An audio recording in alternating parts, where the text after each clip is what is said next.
Bienvenidos a una emisión más de Extracto, el programa especializado en información educativa en ciencia, tecnología y cultura. Una producción de la Agencia Informativa de Educación de México, con todos los involucrados en el sistema educativo y sus aportaciones, el contexto donde se desenvuelven, las instituciones, los profesores y lo más importante, los estudiantes. Media hora con lo mejor de la información en educación y su actualidad. Soy Bonnie Moctezuma y los invito a iniciar la semana con este programa.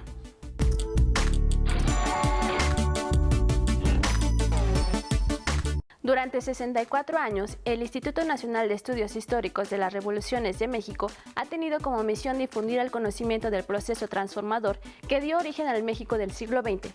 Su director, el doctor Pedro Agustín Salmerón, platicó en exclusiva con la Agencia Informativa de Educación de México y aseguró que buscará que el instituto sea un espacio de debate y discusión sobre la historia de nuestro país. El doctor en Historia por la Universidad Nacional Autónoma de México, Pedro Agustín Salmerón, asumió el cargo como director del Instituto Nacional de Estudios Históricos de las Revoluciones de México.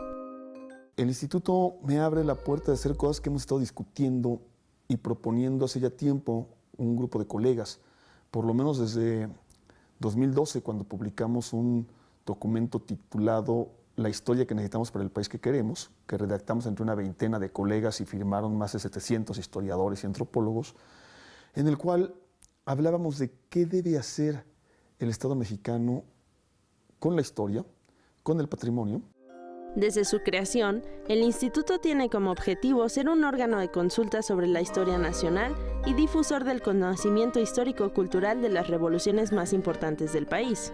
Bajo esta nueva dirección, Salmerón busca abrir una oportunidad para crear un mayor espacio crítico y de amplio alcance. El entender quién eres y de dónde vienes te hace asumir otros valores. La solidaridad, el trabajo colectivo, el trabajo por otros, la entrega. ¿Por qué no nos vamos formando en este nuevo tipo de valores? ¿Sí? Y no en el del egoísmo y el de la competencia nada más. Para eso, si tú sabes quién eres, sabes dónde estás plantado. ¿Sí? Conoces tus características y puedes organizarte y colectivamente, porque las soluciones se encuentran colectivamente, la solución a los grandes problemas se encuentran colectivamente. ¿Sí? Colectivamente ir trabajando por ellos. Para nosotros, la historia es la espina dorsal de la ciudadanía. Una ciudadanía crítica lo es si conoce los problemas de México y para conocerlos hay que conocer su historia. Esta nueva administración tiene entre sus propósitos impulsar un permanente debate y discusión sobre la historia, trabajar colectivamente con instituciones como el INAH, el Archivo General de la Nación, el Gobierno Federal y el local. Además, se generarán diversas plataformas como foros, documentales, espacios de investigación, entre otros, para continuar acercando esta disciplina académica, social y cultural a la sociedad civil. Por ejemplo, retomar una cosa que en los años 80, principios de los años 80 funcionaba muy bien, retomarla pero rediseñarla por completo, que son cómics para niños de altísimo tiraje. Vamos a convocar a todos los que quieran discutir sobre los planes de estudio, las formas de enseñanza, cualquier mecanismo que haya para llevar la historia a los niños, más allá de los propios libros de texto, documentales. Queremos sacar todos los debates históricos que queremos hacer aquí, los que vamos a hacer sobre todo fuera de la ciudad, o sea, de alguna manera descentralizar el instituto, ¿sí? Y discutir, debatir, pensar la historia y llevar la historia al público más amplio posible a través de todas las plataformas que estén a nuestro alcance. Para este año, el instituto visitará diversos estados del país. Entre ellos se encuentran Guanajuato con motivo de los 250 años del natalicio de Ignacio Allende, Tabasco y Veracruz para recordar el 5º centenario de la irrupción española, además de la conmemoración del año de Emiliano Zapata. Y hacer más cosas porque tenemos posibilidad de hacer más cosas. Sobre todo vamos a impulsar en el debate histórico, en los foros, en la propia investigación del instituto, la pluralidad. O sea, que nadie piense que se piensa que tenemos la pretensión de impulsar un solo discurso o algo que sea como una especie de nuevo discurso oficial, pero ni por casualidad. Lo que menos queremos es eso, queremos hacer el matiz, la pluralidad, el color.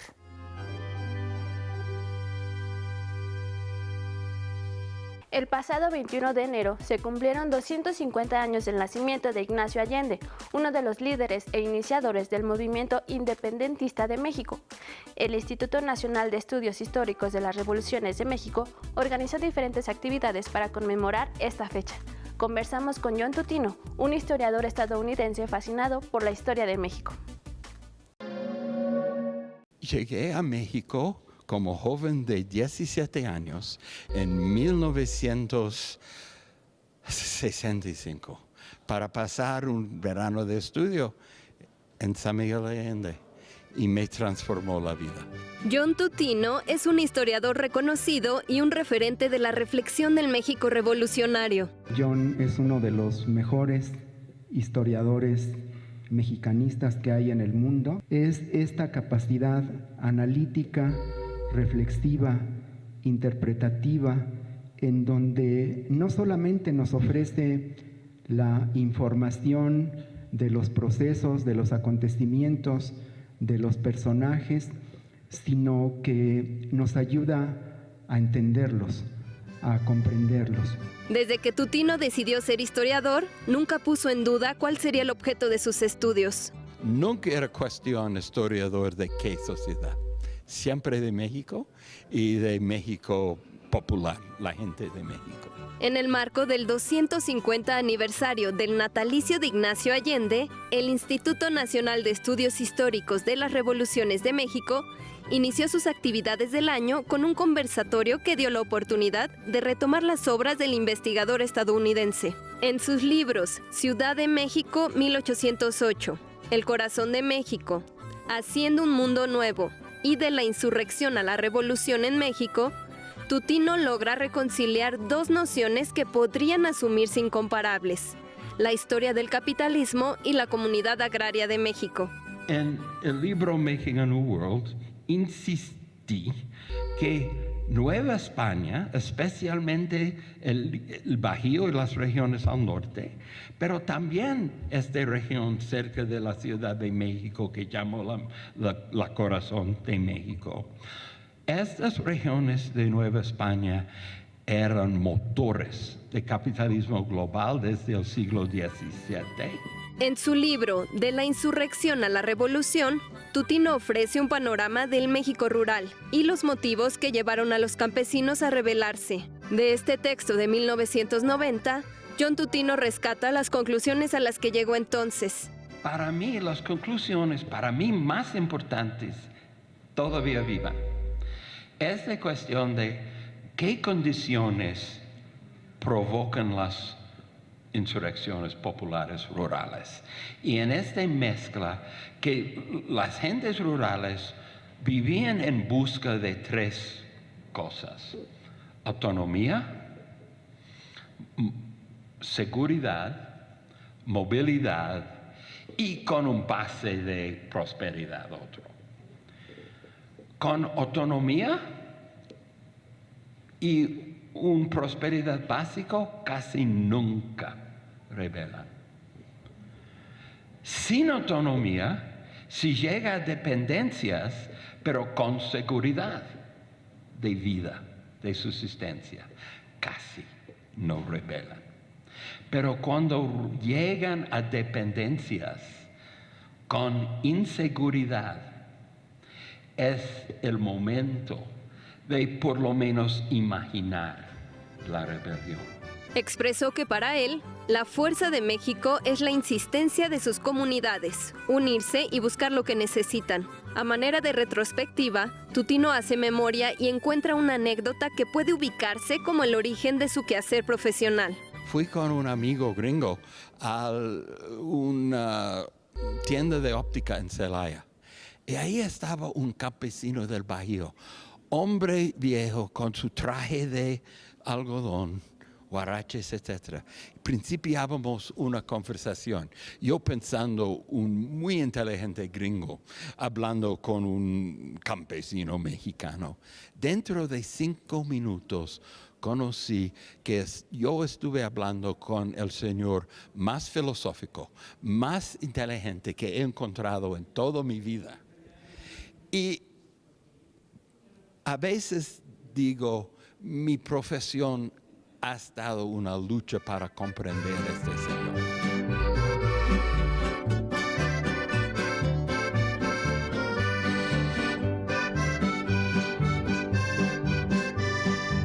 Y justamente para hablar de las diferentes actividades que el Instituto Nacional de Estudios Históricos de las Revoluciones de México realizó por el natalicio de Ignacio Allende y también los diferentes proyectos, investigaciones y conmemoraciones que tienen preparados para este año, nos acompañó en el estudio el maestro David Guerrero, director de difusión del Instituto Nacional de Estudios Históricos de las Revoluciones de México. Veamos lo que nos dijo sobre lo que nos tienen preparados para el instituto este año. Nuestra institución cumplirá este año 66 años de existencia, 66 años de promover el conocimiento, la difusión de la historia de México, en particular de los grandes cambios, de las grandes transformaciones que ha vivido nuestro país a lo largo de 200 años. Me refiero a la independencia nacional, que nos constituyó como un Estado, que nos dio la libertad, el autogobierno. La reforma liberal, la época de Benito Juárez, cuando se dio la separación Iglesia-Estado, la Revolución Mexicana, por supuesto que implementó los derechos sociales a nivel constitucional, reglamentación laboral, reparto agrario y posteriormente, bueno, las cuestiones relacionadas con la igualdad de género, particularmente en el ejercicio de los derechos cívicos electorales. En principio debo comentar que nuestra institución brinda servicios permanentes. Tenemos una biblioteca especializada en Historia de México, 80,000 títulos para que cualquier persona se anime a conocer la historia mexicana. Tenemos un archivo fotográfico igual, con más de 170,000 imágenes, sobre todo de siglo XX, derivadas del archivo del periódico El Nacional, que ya cerró. Página de internet, tenemos redes sociales donde se puede nutrir de infinidad de información relacionada con la historia mexicana para conocerla, para apropiarse de ella, para sentir identidad y raíces históricas. El instituto no solamente se ocupa de, digamos, las grandes conmemoraciones, también, como lo señaló hace un momento, se trata de rescatar, de ponderar, de sacar a la luz la historia de no solamente de las élites o de los grupos políticos en el poder, sino también de las mujeres, de los niños, de los campesinos, de los obreros, de los que han permanecido sin historia. Claro, desde hace 3 o 4 décadas nos ocupamos de los sin historia, pero volverlos a traer a la... También tenemos previsto destacar personajes que tienen que ver con la literatura, con la poesía, intelectuales, músicos, pintores, directores de cine, actores y actrices de la pantalla grande. También tenemos historia de género e incluso historia del tiempo reciente. Queremos analizar desde una perspectiva histórica los procesos que está viviendo nuestro país en la actualidad, para que el público, las personas que lleguen a nosotros, a lo que nosotros les estamos ofreciendo, tengan una perspectiva para fijarse en una dimensión, saber que su presente deriva de procesos del pasado, y comprendiendo ese pasado podemos entender nuestra situación y tener un punto de partida para la acción, porque no solamente queremos que la gente conozca la historia de México, queremos que la gente tome la historia como un punto de partida para una reflexión y para una actuación consciente del mundo y de la capacidad para transformar. No sentirnos que somos parte o actores anónimos de un proceso. Nosotros también podemos generar el cambio, y no solamente hablo de los hombres, también hablo de las mujeres. Ahora que se difunde ampliamente los derechos de los niños, también explicar que los niños son agentes históricos, porque han sido actores históricos en más de una ocasión, que tienen derechos y que vale la pena defenderlos, porque además de todo, ellos son los ciudadanos del futuro. Nuestro instituto, que además lleva en su nombre Instituto Nacional, ha operado durante mucho tiempo en Ciudad de México. La intención ahora, y no es algo que sea una novedad, pero vamos a incrementar nuestra presencia en diferentes entidades de la República Mexicana. Y hoy también nos visitó Luis de la Calle, profesor e investigador de la División de Estudios Políticos del Centro de Investigación y Docencia Económicas, quien nos habló de Primer Saque, que tiene por objetivo difundir investigaciones académicas de alta calidad sobre México y América Latina a audiencias poco especializadas. Veamos lo que nos platicó sobre esta iniciativa. A pesar de que ha habido una revolución digital en el mundo, ¿no? Que pues, todo el mundo conoce, todo el mundo la experimenta a diario, yo creo que la academia, los científicos nos hemos quedado un poco atrás en la difusión, la divulgación del conocimiento que generamos. Tradicionalmente lo hacíamos en reuniones académicas, en revistas, pero esto cada vez es más complicado de seguir. Entonces, pues hay una necesidad de buscar nuevos mecanismos, nuevos instrumentos para pues, difundir el conocimiento que estamos creando, ¿no? Y bueno, pues qué mejor que aprovechar la creación, por ejemplo, de un blog, ¿no? Por supuesto, hay muchos académicos que participan a diario en la conversación pública a través de Twitter, a través de Facebook, escribiendo en periódicos, participando en tertulias televisivas, pero nosotros pensamos que faltaba algo específico que era un blog, ¿no? Porque a diferencia del Twitter, donde uno tiene que responder rápidamente y con un espacio muy limitado y se trata de ver quién es el que tiene como el dardo más afilado, el blog te permite como que esparcirte un poco más, ¿no? Como que desarrollar argumentos que están basados en investigaciones académicas ya publicadas o en curso, pero a la vez participar de la conversación pública. Entonces, por eso nosotros decidimos apostar por el blog, porque pensábamos que era un instrumento que todavía no se había desarrollado aquí en México. Como editores, gran parte de nuestro trabajo es ser capaces de quitar, ¿no?, toda la hojarasca que rodea las publicaciones académicas. Por ejemplo, no incluir notas a pie de página, evitar las referencias bibliográficas al mínimo, ¿no? Y bueno, entonces se trata un poco de eso, ¿no? De ser capaces como académicos de extraer, resumir bien lo que hacemos para aplicarlo a algún tipo de debate público que está teniendo lugar. Por ejemplo, en las 3 semanas que llevamos de vida hemos participado mucho en la discusión de la Guardia Nacional. La Guardia Nacional pues, es uno de los temas fundamentales que están ahora mismo en la agenda de seguridad del país. Y ha habido numerosos académicos que han querido escribir diciendo, a ver, nosotros ya sabemos que esto ha funcionado o no ha funcionado en otros sitios y lo que queremos es ver un poco cómo eso se puede aplicar al caso de México. Por supuesto, nunca es perfecto, ¿no? Porque las ciencias sociales no son perfectas. Pero por lo menos queremos poner nuestro granito de arena de decir, oigan, ya se ha publicado mucho en el mundo académico sobre esto, tengámoslo en cuenta, tengámoslo en cuenta. Bueno, para que un blog de estos funcione, creo yo, es necesario que estemos siempre apegados a la realidad, ¿no? Claro. No podemos quedarnos simplemente en un mecanismo de transmisión, de difusión, divulgación de investigaciones académicas, si esas investigaciones académicas no están hablando asuntos que están en este momento sobre la mesa. Entonces hay asuntos que van a venir. Yo creo que se anticipa una oleada de huelgas, por ejemplo, que ya empezó en Michoacán, pero es posible que llegue a otros sitios, ¿no? En algunas universidades se está hablando de que puede haber huelgas. Entonces son temas en los que ya se ha escrito mucho y podemos saber un poco también, o sea, podemos encontrar personas que estén dispuestas a escribir sobre las huelgas y qué tipo de resolución es posible llegar para acabar con ellas. Otros asuntos que están sobre la mesa, pues por supuesto de Venezuela, Brasil, que es un asunto pues, que prácticamente no se está hablando todavía, pero que el gobierno ha empezado, ¿no? A diferencia del gobierno de aquí, que empezó meses antes de que el gobierno llegara, en Brasil pues el gobierno está como todavía sin generar mucho ruido. La crisis migratoria, ¿no? La crisis migratoria que tenemos en Centroamérica y en Sudamérica a partir de Venezuela son asuntos que ya hemos tocado en cierta forma, pero que habrá que seguir tocando. El asunto de la capacidad estatal del país, el huachicol. El huachicol en el fondo es una discusión simple sobre si queremos que el Estado recaude más o no, y si queremos que recaude más, ¿para qué? El gobierno ha considerado que es bueno recaudar más, pero no estamos seguros de que sea capaz de hacerlo. Entonces hay también cierta evidencia académica sobre cómo se puede recaudar más y qué es lo que hay que hacer para ello. Todo estudiante de gastronomía sueña con algún día ser poseedor de una estrella Michelin, uno de los máximos reconocimientos a los mejores chefs del mundo. Ahora el nombre de un mexicano resalta en el mundo por recibir este galardón. Conozcamos de quién se trata. París tiene una estrella mexicana entre su gastronomía.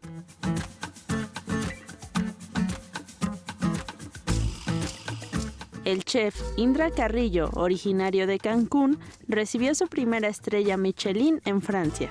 Indra Carrillo es egresado de la carrera de Arte Culinario y Management de Restauración y Hostelería del Instituto Paul Bocuse.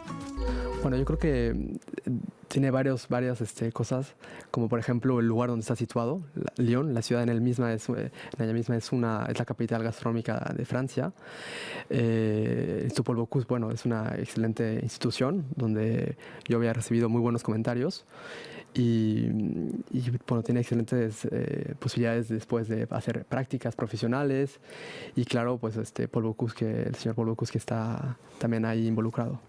Su participación en restaurantes de México, Tokio, Florencia, Londres y Kioto fueron parte esencial de sus estudios y formación profesional en la cocina moderna mundial, creando en cada uno de sus platillos una mezcla de culturas y sabores con técnicas clásicas de la cocina francesa. La idea del menú que proponemos en La Condesa es proponer un viaje a la gente que nos viene a visitar. Este viaje está compuesto de una síntesis de mis experiencias y de las experiencias del equipo con el que trabajo, ¿no? Porque todo esto pues, es un trabajo de equipo, nada se hace solo. Y la idea pues, es pasar por un poco estas diferentes experiencias que tuve en India, en Italia, en Dinamarca, en Japón, y naturalmente la parte mexicana de mis orígenes pues sale sin poder evitarlo, ¿no? Indra Carrillo abrió su restaurante en París en 2017 y desde entonces es reconocido por medios especializados franceses como una de las mayores promesas gastronómicas. Entre sus reconocimientos cuenta con el premio Revelation y Best New Chef de la Guía Culinaria Poulot 2018. Además de ser reconocido por el mejor plato y medalla de bronce en el concurso internacional de cocina de la French Culinary Academy.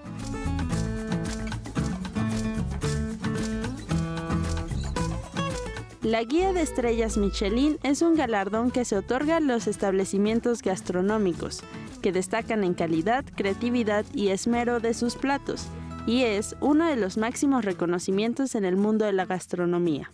Entre los mexicanos reconocidos con una estrella Michelin se encuentran Paco Méndez por su restaurante en Barcelona, España, Cosme Aguilar en Nueva York, Carlos Gaitán en Chicago y Roberto Ruiz en Madrid, España.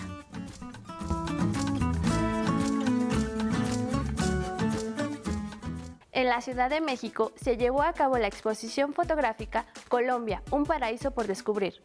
Muestra que reúne los trabajos en regiones naturales del fotoperiodista José Miguel Gómez.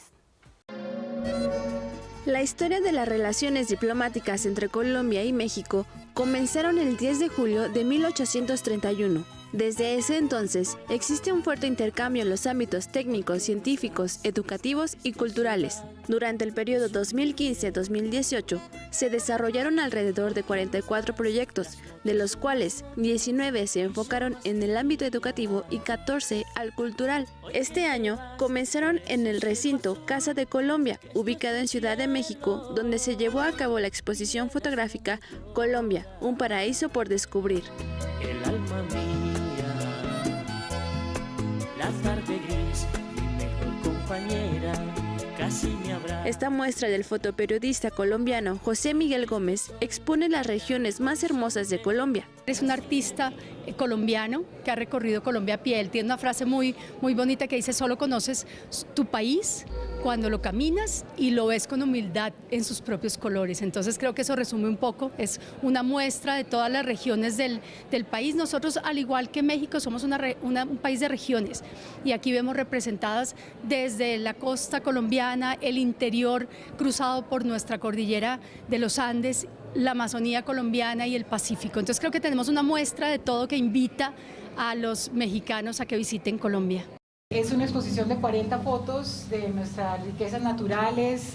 Colombia, como ustedes saben, es un país bendecido por la naturaleza y por la geografía. Estamos en una esquina muy estratégica y esta exposición fotográfica refleja mucho eso. Al fotógrafo, que es un gran fotógrafo en Colombia, le gusta mucho caminar y todas estas fotos las ha tomado en esos recorridos que ha hecho a pie por Colombia. Casa de Colombia es un espacio dentro del Centro Cultural El Rule, que se dedica a promover la vocación por las artes visuales, gestión cultural y la creación de nuevas tecnologías. La Casa de Colombia, como ustedes saben, es un espacio que inauguramos en julio del año 2017 y que hemos utilizado para mostrar lo mejor de nuestro país.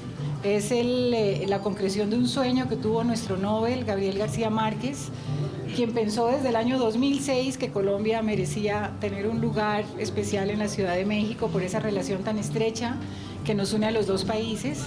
México y Colombia son países que tienen similitudes geográficas y ambos refuerzan lazos al promover intercambios culturales. Colombia y México en materia cultural somos dos países hermanos, tenemos una interacción permanente, pues como ustedes saben, grandes escritores colombianos han vivido en México, como lo fue nuestro Nobel Gabriel García Márquez, como lo fue Álvaro Mutis. El año pasado celebramos nuestro año dual Colombia-México, lo cual nos permitió realizar más de 130 actividades culturales y académicas a lo largo y ancho de todo el país, y eso hizo que muchos mexicanos pudieran apreciar la cultura colombiana, nuestras expresiones artísticas, musicales, de danza.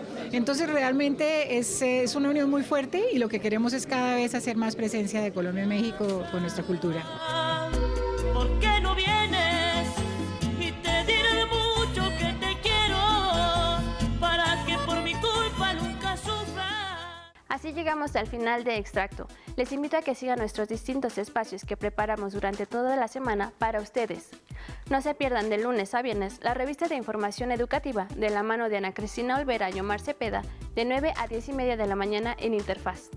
A las 9 de la noche sintonicen EduByte con mi compañero Enrique Lascano, quien nos traerá lo más relevante de la agenda educativa. Recuerde que a la medianoche tiene una cita con Extracto. Les recuerdo que pueden seguirnos en nuestras redes sociales. Soy Bonnie Moctezuma y en nombre de todos los que hacen posible este esfuerzo informativo, muchas gracias por su atención. Que tengan una excelente noche.